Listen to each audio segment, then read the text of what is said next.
All right, we're going to hear, we were just talking about Rock the Chains a little bit, and I remember that we have someone that's going to come and share about Rock the Chains a little bit. So tell us who you are and how you're involved in Rock the Chains and what you want them to know about Rock the Chains on May 1st. Shh, everybody listen, okay? Okay. Hi, my name is Rachel, and I'm from the Rock the Chains. Hi, I'm from the Rock the Chains planning team, and basically Rock the Chains is a battle of the bands that helps support IJM, which works to help stop human trafficking. Okay. Hi, I'm Alex. Hi, Aaron. I'm on the Rock the Chains bands and judges team, and so basically what that means is we get bands. But Rachel just explained it, so I'm not going to explain it again. Thank you. All right, so two of our volunteers that are working, give them a hand. They've been working each week, y'all can go sit down now, each week to make sure that Rock the Chains happens for everybody. But I wanted to remind you guys of the series that we are in. The series that we are in is called Act, Love, Walk, off of what verse? Exactly. So we are in Micah 6:8. And last week I taught a little bit about what is the setting in which we are in when we read these verses out of Micah 6:8.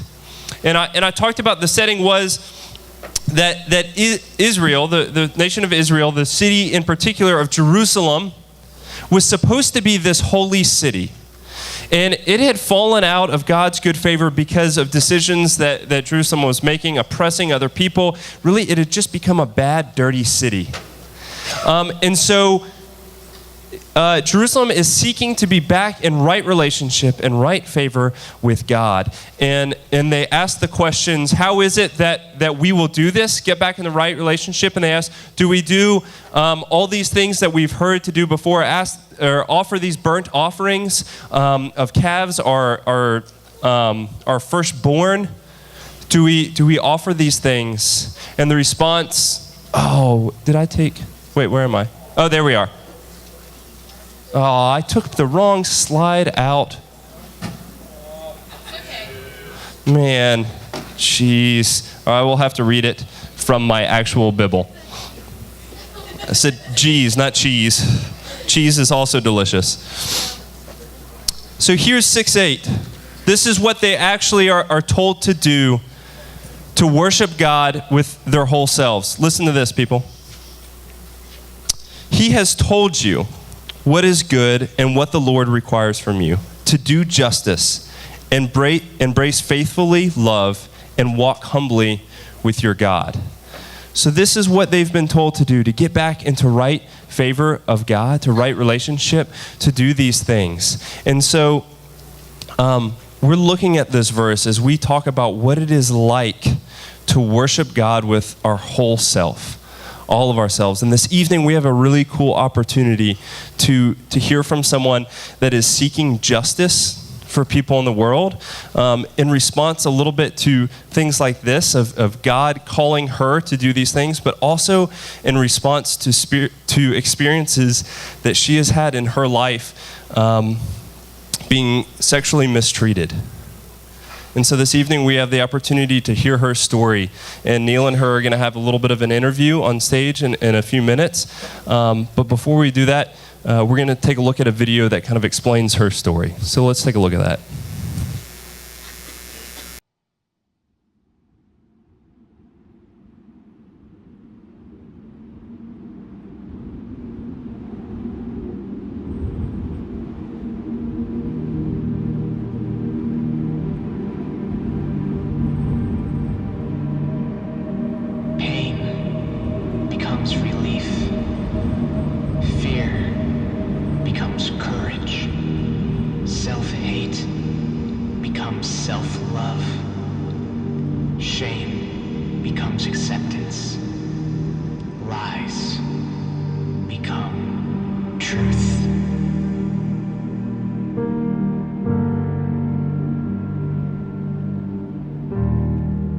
When I was 5 years old, my father began to sexually abuse me. Both of my parents were alcoholics, but they were high-functioning alcoholics. My dad was an executive. My mom was a stay-at-home mom. We looked really good from the outside. We looked like we had it all together, the average family, but inside was a very different story. When I was 9, my parents divorced, and my dad got an apartment, and the arrangement was that I would be with my dad on the weekends. Unfortunately for me, that meant I was exposed to his abuse every weekend. When I was 13, it kind of took on a new face. My dad, he would take me to a room in his apartment, a particular room where the abuse would occur. And when I was 13, he installed a lock on the outside of that door, a lock that could only be opened by key.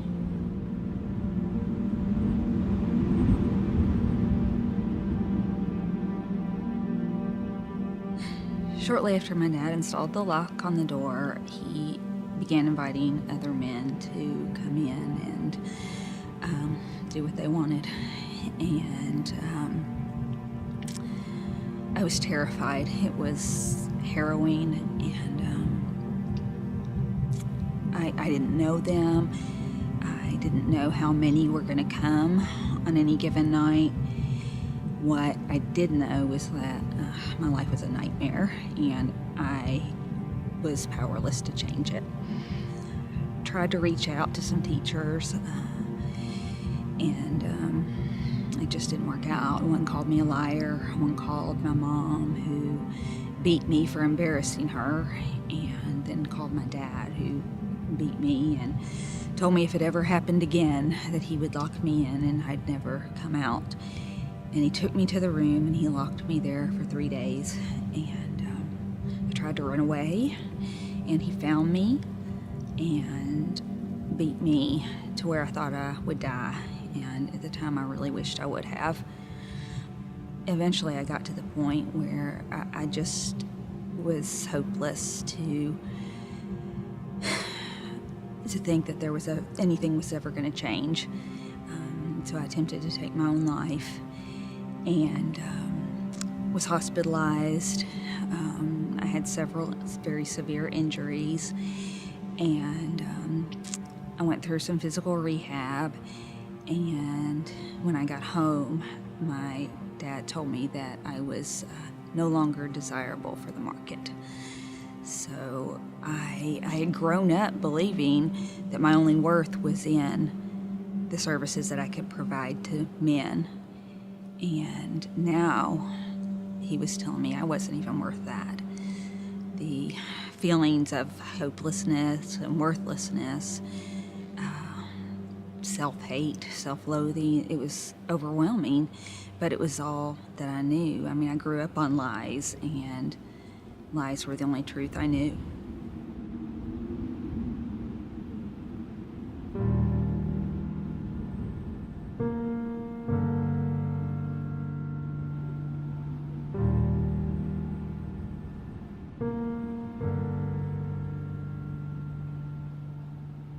So my abuse ended with my suicide attempt, and I had to figure out what to do. And so I threw myself into my studies.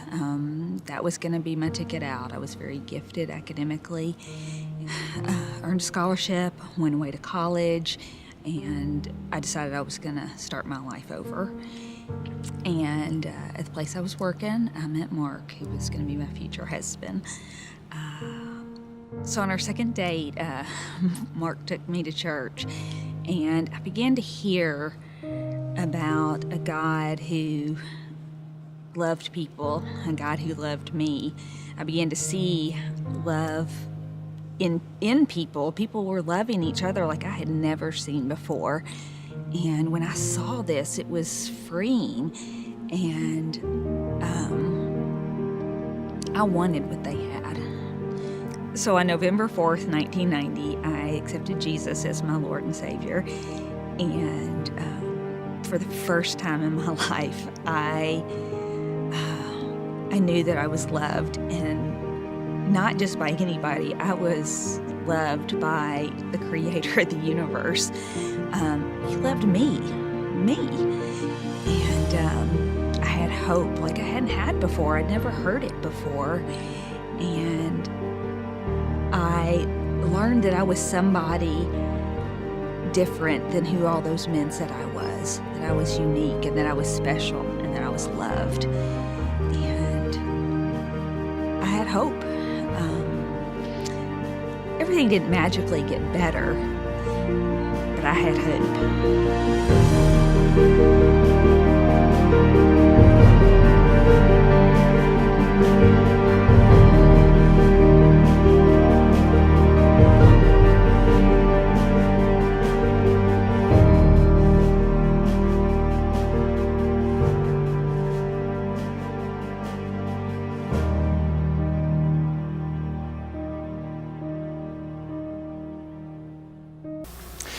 So we are honoured to have Michele here with us at Bumsey to help us to think more about what it means to act justly, love mercy, and walk humbly with God. So Michele, welcome to our 7th through 9th grade session at BUMC.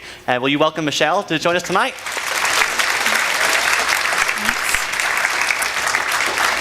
Now, I should say before we start that you're a little bit, your voice is a little bit different than it usually would be. It is. I'm lucky I have a voice. Yesterday I could not make a sound come out at all, so I'm glad to be here, and I'm glad that you can hear me. Yeah, we're glad that you were able to have a voice to share your story tonight, but forgive her and her croakiness. It's not her usual voice. Lee and I had the privilege to meet with Michele beforehand to talk about this interview, and the thing that stood out to me, even though you said it in the video, was that I have a tendency to think that this sort of thing only ever happens in another country, in a poor country, or in like backwater Alabama or Tennessee, somewhere different, a poor area with all these things. And I have a tendency to think that it can only happen elsewhere, and that's not the case. No. In fact, I don't fit the mold. The truth is there really is no mold. Like I said in the video, I was raised in an affluent family. We were in upper middle class neighborhood. I went to a private school. I wore a uniform every day. I had, nice clothes. We had nice cars, and we looked really good. It's funny that you did say that in the video, but when we met up, I still thought, oh, this has to be somewhere else. And there's another thing that you said in the video, but it stood out to me that you said you felt powerless. And in my mind, I'm like, well, you tell someone will do something for you. You tell someone will help. But you said you felt powerless. Can you just tell us a little bit more about that? Well, we do this every day. We see people in need, and we think about it, but we don't do anything. Every day, I'm sure you guys see the guy or the girl that's sitting over to the side that really doesn't have a lot of friends, and you don't do anything. And those are things that anybody could have done. Anybody could have reached out and said, what is it about you that makes you so lonely or makes you such a loner? Those teachers at any point could have said, let me help you, instead of going the direction that they did. But really what it came down to is, after living in that lifestyle for so long, I was beat down, and I really didn't believe that I was worth helping.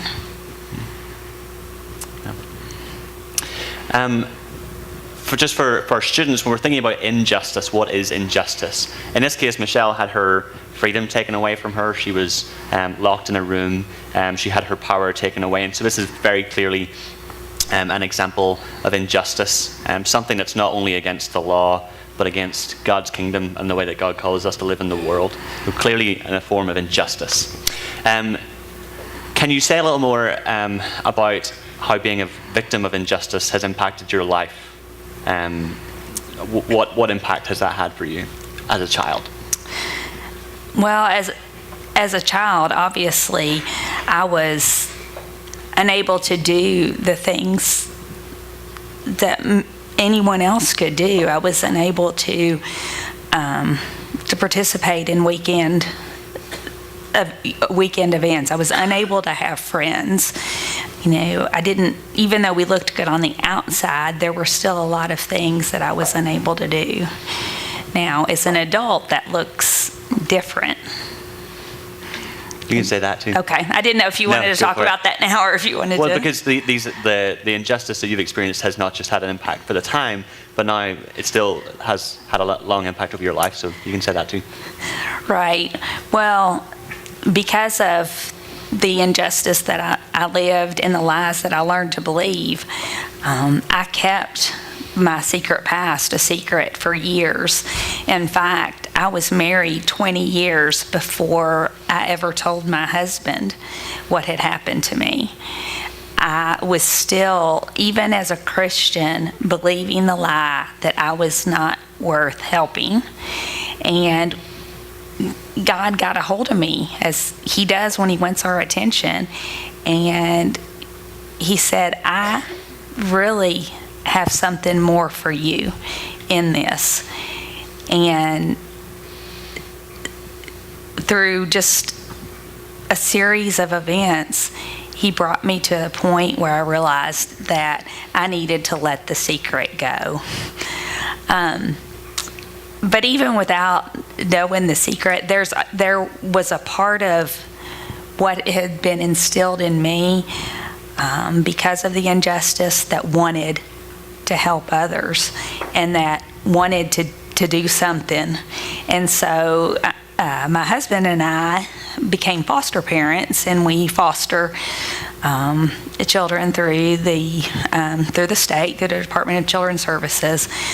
We've adopted 3 of those children, and that's just been something really cool to think that I didn't have that, but we can give back. We can give that to somebody else. Yeah, very cool. Did you, when you were their age, when you were younger, did you have a sense that God was near you or with you? Any sense of God in that situation? No, I didn't know the Lord, nor did I have any type of that influence around me. Okay, so you had no one to point out maybe where God was or to give you hope, Right. But you eventually encountered it because of your husband and because of your church. Those Yes. people showed that for you. Can you tell us what can we learn about how to show God's love and how to respond to people who've been listening to these lies and been subject to injustice? How can we show that love? Well, this is the thing. When I met Mark, it was our second date, and he took me to church. Obviously, we were not thinking about marriage at the time. We didn't even really know if we liked each other. But if he had never taken me to church, if he had never stepped out and invited me, I would have never heard the gospel. I would have never met his friends. I would have never got to see them hugging on each other and high-fiving with each other and sharing each other's joys. And it's such an easy thing to do, but we don't do it enough. And it was just a simple thing that he did, was to invite me. And who knew that all these years later, we would be married and I would be, on this side of freedom, talking about how the Lord has impacted my life through a simple invitation. Sure. So we should go on dates to church, I think, is what we're all learning tonight. It's a good thing. When did you, because you said it was 20 years after you got married, so you kept the secret for a very long time. What was it, why do you feel like sharing your story is so important? Because it's clearly not just to draw attention to yourself and get to hang out with teenagers on a Sunday night. What is it that you believe about telling your story that God has called you to do? Well, I believe he gave me a story, and he gives all of us a story for his glory. He wants all of it to point back to him. And so ultimately, I just don't think he brought me through all of that to leave me hanging there. I think he brought me through it to reach out and to show other people what freedom really looks like. Sure. So God has been, even though you didn't know it at the time, God was with you through that, and God kind of brought you out into freedom, and now you have that message to share with other people. Absolutely. I think when you talk about in the video, you heard these lies, all you knew is lies. I think about the lies that teenagers tell themselves or have been told by other people about they're not good enough, or that they have to be better, or that they should be somebody else. I think we all have those lies that we need to be freed from. In your case, obviously, it's much deeper and much more sinister. So you're sharing your story about how God can bring freedom. You talked about you're also you've adopted some children to give them what you didn't have. What does that mean for your parents? Because this talks about acting justly and loving mercy. How do you respond to somebody that has to people that have been so unjust to you? Well, it's a matter of looking at what Christ has done for me. Not that this has been easy. It was a real struggle for me. But in praying about how to respond to my parents, I really had just an image of the Lord hanging on the cross with his arms open wide and just looking down at me and saying, "Is this enough?" And wow, what am I to say to that? You know, his blood is enough to cover my sins. It certainly is enough to cover theirs as well. Okay. I want to show the next part. There's another part of the video that really stood out to me when I watched it. It's just got a beautiful message that I think is a message to you guys. So listen up, and then we'll talk after that again.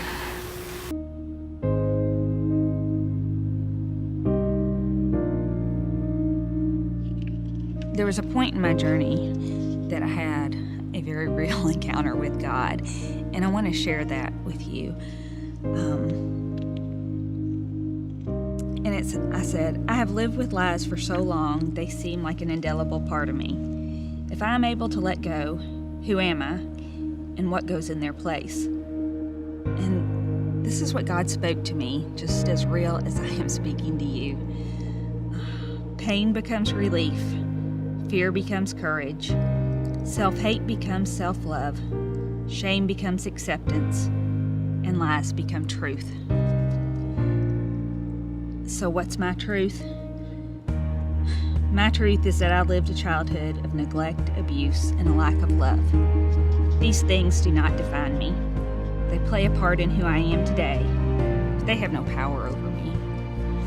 I stand here today on this side of freedom, a freedom I didn't even know existed, that God had for me.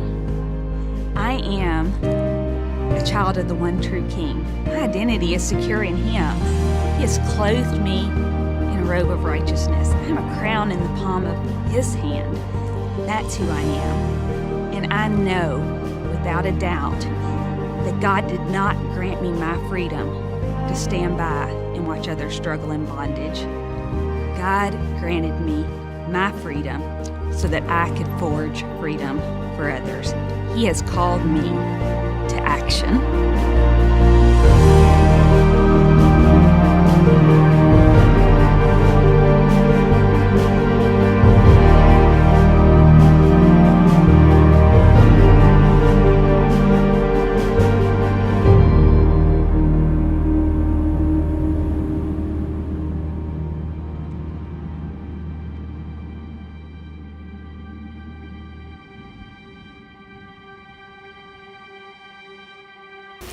I think that's just a beautiful message that we all need to hear, the freedom we have in Christ, and to be not defined by anything else or anything that's happened to us, but to receive Christ's freedom and claim that for ourselves. So, beautiful words. Last two questions I have for you are, what would you share to us, to any of us who might be experiencing some form of injustice ourselves? I would say to you to not be afraid to step out and to ask for help, and to keep asking for help.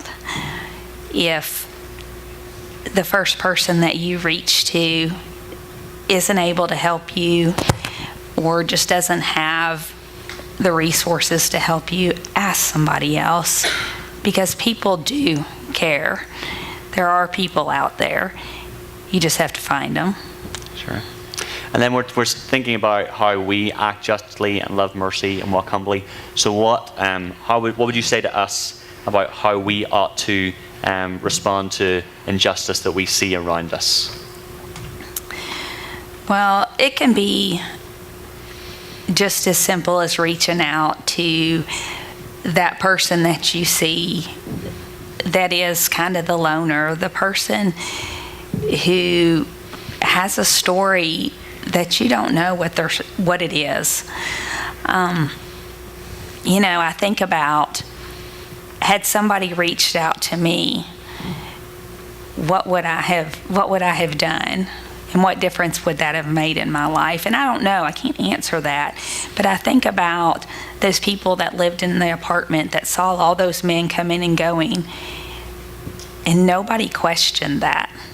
I think about all the people that I went to school with, and I was just kind of the odd kid out because I was so quiet and because I really was prevented from having a social life. And I don't harbor any ill will towards them. I think what I'm saying to you is don't be that person that looks at someone that's the odd man out and do nothing. Sure. I want to thank Michele for being here and sharing her story tonight and just answering some of these questions, for helping us to notice an injustice in the world and helping us to think about how you respond to other injustices in the world that you might see in your schools. So we really appreciate her being here and sharing her with her croaky voice. So can we thank Michele for being here?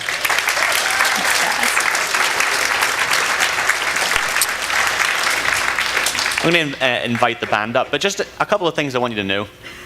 First of all, this here in Bumsey is a safe place, and if anyone has experienced anything like Michele has said, or we want you to know this is a safe place and that you should speak up. Second of all, we want you to understand what Rock the Chains is about. Rock the Chains is about modern day slavery. It's an awareness event to raise money and awareness for the International Justice Mission, like you've heard. And it's it includes all kinds of modern day slavery, including the type of slavery that Michele has talked about tonight. They don't actually work inside of the US, they work across the world, but there are a bunch of organizations who work here in the US. And finally, our hope is by sharing these stories. Last week we heard from Candace and from Megan, who are doing justice in the world. Tonight we heard from someone who suffered from injustice, but is also now doing justice in the world. And our hope through sharing these stories is that you'll have your eyes opened, that you can look in the world and go, oh, that is an injustice. That's something that isn't the way God would have it be. And to think about, how should we respond? How should we as Christians live in the world to act justly, to love mercy, and to walk humbly? What would it look like to worship God, like Adam has said, with all of ourselves? So look out for that, and be on the listen for what God is calling you to in the world. If you guys will stand, we're going to sing the song Oceans, and it really fits with tonight. The same kind of thing, comparing ocean to something scary that we have to step out into, that God calls us to, and knowing that He's got us the whole time. So let's sing it out.